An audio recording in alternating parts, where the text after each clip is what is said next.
Olá pessoal, então vamos para o nosso terceiro vídeo aqui, tratando agora das chamadas ordens normativas.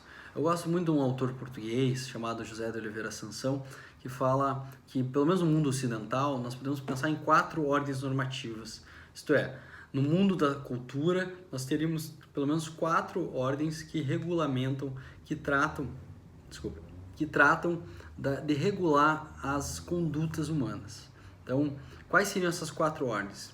A primeira delas seria o trato social, ou aquilo que o Humberto Bobbio chama de regras de etiqueta, tá? Então, havia um programa no Fantástico, vocês já devem ter visto, né? Havia um quadro no Fantástico, uma senhora, né, que comentava se os comportamentos eram adequados ou não, né?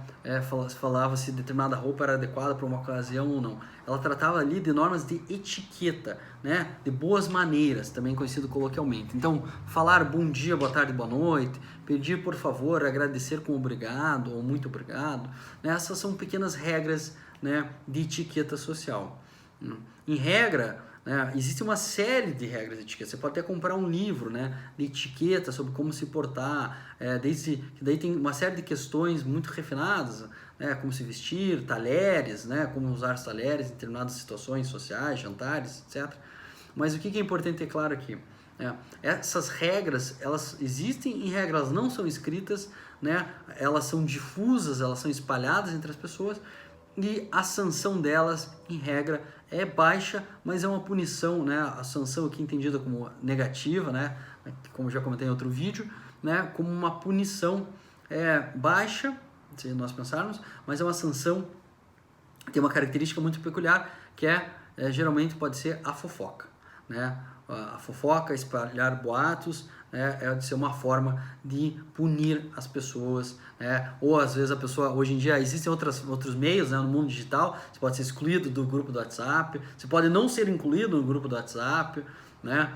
Isso até é tematizado em séries, tem uma série que eu gosto muito, no Brooklyn Nine-Nine, eu recomendo, tem lá no Netflix, tem até alguns episódios que isso é discutido, né? Pessoas que não sabem se comportar, né, no mundo virtual, mandam muitos memes, muitas mensagens, muitos e-mails, então isso faz parte, né? E no mundo corporativo, no mundo que nós vivemos, essas etiquetas são importantes, né? Ainda mais agora no mundo digital, cuidado, sempre confiram a câmera, né? Sempre confiram se o áudio está desligado, não vão aparecer de cueca, como já aconteceu, né, em julgamentos, né? A pessoa aparece de cueca, o julgador apareceu de cueca em pleno julgamento. Segunda ordem normativa é a religião. Sobre a religião não preciso falar muito, porque a maioria de vocês tem alguma noção ainda que vaga sobre a religião, né? Religião, a palavra religião vem do latim, significa religare, de novo, né? Ligar, né? Ligare significa ligar. A ideia da religião é de que o homem pode ter uma relação com o transcendente. Transcendente é aquilo que transcende, que vai além, tá? Por isso, né, aqui você fala que são questões do além, né? A religião, então, é uma questão muito pessoal, né? No mundo moderno, ninguém pode ser obrigado a ter uma crença, isso é um direito fundamental, a liberdade de crença na nossa Constituição Federal, está em tratados em direitos humanos, tá? Cada um pode crer e ter a convicção, não só religiosa, que lhe convir.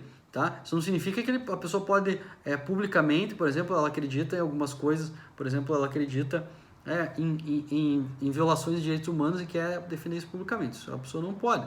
Agora, ela não pode ser racista publicamente, tá?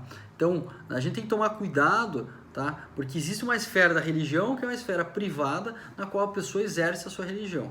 Agora, quando ela vai para a esfera pública, não é porque, segundo ela, ou segundo a seita dela, ou segundo as pessoas que compartilham aquela crença, aquela determinada conduta é correta, que ela pode sair falando ou agindo conforme essa conduta, inclusive praticando atos racistas, homofóbicos, ou de outras formas de crime que desrespeitem a dignidade alheia. Mas o que é importante aqui? A religião pode ser desde a religião as religiões que têm livros, né? O cristianismo tem a Bíblia, que na verdade é uma biblioteca, né? Um conjunto de livros, né? Ou outras religiões que não necessariamente tenham livros. Então, portanto, a religião não está atrelada a textos escritos. É a primeira coisa importante. Segunda eu já falei, né, a questão da crença da pessoa. Então, ela impõe normas? Claro que impõe. Olha o nome do decálogo. 10 mandamentos. São 10 normas. São 10 regras que devem ser cumpridas. Tá? Qual vão ser as sanções? Aí depende da interpretação que é dada, né, a essas regras. Tá? Uma pergunta importante, pode uma regra de etiqueta, pode uma regra religiosa, ou pode uma regra da moral vir a ser positivada, vir a se tornar regras jurídicas porque foram escritas em uma lei? A resposta é afirmativa, claro que pode. Por exemplo, se você... Existe uma regra na Constituição Federal, e existem regras no Código Civil, né, que vão na linha do mandamento, né, da conduta religiosa, que prevê que você deve respeitar pai e mãe. Tá? Existem regras explícitas na Constituição Federal, dizendo que os filhos devem cuidar dos pais idosos, e do Código Civil nesse sentido, e que os pais devem cuidar dos filhos, né, quando eles forem menores. Então, notem, uma coisa, mas quando é religião, ela não é obrigatória para quem não acredita nela. Tá? Quando se torna direito, ela é obrigatória, mesmo que você não queira acreditar, porque há um pressuposto de uma democracia que você pode participar do debate, né? Você escolheu seus representantes puderam discutir essa regra. Tá? Isso, de fato, ocorre no Brasil, pelo menos desde 88, ainda que com alguns problemas, principalmente nos últimos anos, mas existe, né, essa possibilidade do debate, da discussão, e é algo que nós não podemos abrir mão. Tá? Então, a religião, ela tem punições muito próprias. Em regra, a punição é do fiel, né, da pessoa crente, né? Crente é quem crê, né? Você sabe disso. Então, da pessoa crente com ela mesma, ou alguma outra punição que porventura, né, o líder religioso disser que interpretou lá da leitura do texto sagrado, ou outro tipo de sanção que pode ocorrer. Mas, em regra, a sanção é a pessoa mesmo que faz uma penitência, que reza, que pede perdão, enfim, perdão pode não ser considerado sanção, mas enfim, acho que vocês me entenderam aqui o raciocínio geral. Terceiro lugar, né, a terceira ordem normativa é a moral. Qual a diferença da ética, da moral? Depois eu explico em sala qual a diferença entre ética e moral. Tá? Mas basicamente a ética é o estudo da moral. Mas qual a diferença das normas de trato social, da religião e da moral? A moral, ela não pressupõe uma crença religiosa, essa é a primeira coisa importante. A etiqueta tratam dessas normas de convívio, como diz o Bob, dessas regras menores do dia a dia. A moral, o trato social diz respeito dessas regras do dia a dia. A moral, em compensação, diz respeito a regras que são muito importantes, por exemplo, perguntar o que é o correto, o que é o justo, né? Devo ou não mentir? Essas são perguntas tipicamente morais, e depois eu vou explicar melhor, principalmente usando o clássico exemplo do Kant sobre o suposto direito de mentir, né? Desde o mundo moderno, principalmente depois da filosofia do desenvolvimento da filosofia desse filósofo alemão, Immanuel Kant, né, pressupõe que as regras morais seriam regras que as pessoas racionais aceitariam, né, se no exercício da sua razão elas pensassem e pudessem tornar as regras que elas criaram em regras universais. Por exemplo, vamos imaginar que eu quero criar uma regra de que eu sou contra a tortura. O Kant propõe o seguinte teste. Se é contra a tortura, muito bem. Então vamos tentar transformar essa regra em uma regra universal, que todas as pessoas têm que seguir. Será que dá para seguir? Será que se todas as pessoas fossem contra a tortura, dá para funcionar? A resposta é afirmativa, né? A base da ideia de dignidade humana, que eu já mencionei, né, é justamente essa.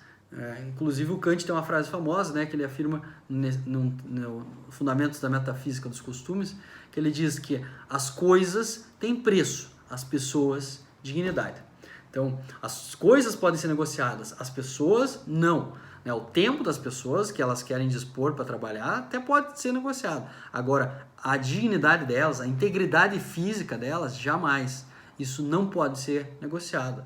Nós temos que ter um pacto, né? Nossa Constituição Federal, no artigo 1º, inciso 3, a República Federativa do Brasil é fundada na ideia de dignidade humana. O artigo 5º da Constituição, inciso 3, proíbe qualquer forma de tortura, de tratamento desumano e degradante. Portanto, nós, no Brasil, além de termos esse compromisso ético contra a tortura, contra o tratamento desumano e degradante, contra a marginalização, esse compromisso tornou-se também um compromisso jurídico. Ele está previsto na nossa Constituição, né? Esse tem que ser um compromisso de todos nós, fazemos parte dessa comunidade política chamada Brasil. Tá? Mas qual a questão importante aqui? Do ponto de vista jurídico eu posso obrigar alguém, mas do ponto de vista moral, se a pessoa decide torturar alguém, ela pode sofrer as consequências jurídicas.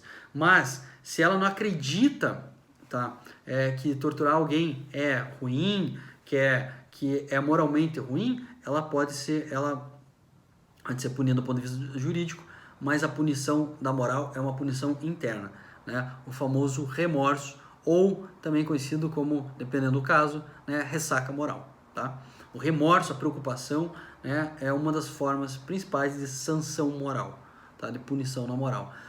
Então eu não acredito em mentiras no meu relacionamento conjugal, então eu não minto para meu companheiro, para minha companheira, ok? Então, ao mentir a pessoa se sente mal. Esses são exemplos de regras de conduta moral. E o direito, o que o direito se diferencia em relação a essas outras ordens normativas? Há várias questões aqui, mas eu gostaria de enfatizar de trás para frente uma delas, que é a questão da sanção. O direito, diferente da religião, diferente do trato social, diferente da moral, ele tem uma coisa que as outras não têm, tem uma característica, tem um atributo que as outras não têm. Somente o direito pode, em caso de violação, em caso de descumprimento, ser implementado à força. Isto é, as normas jurídicas têm uma característica de imperatividade, ou seja, a falta de cumprimento das normas jurídicas pode implicar em uma coerção. Tá?